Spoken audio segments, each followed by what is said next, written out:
How do you replace the alternator belt on a G1800 Kubota Diesel lawn tractor? Attachment 2015-0429-145801-G1800-fan-belt.pdf. Welcome to Just Answer Small Engines.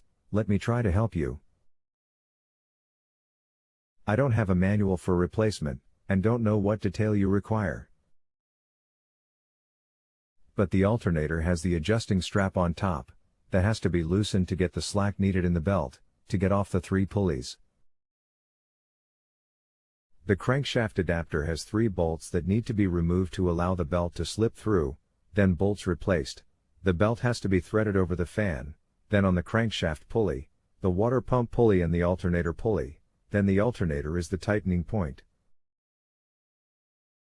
The fan to the fan shroud is a close fit, but the belt can be threaded over it, slip over one blade and turn the fan to get over the next blade, until it is over all the blades, then it is ready for the pulleys. Click on the attachment.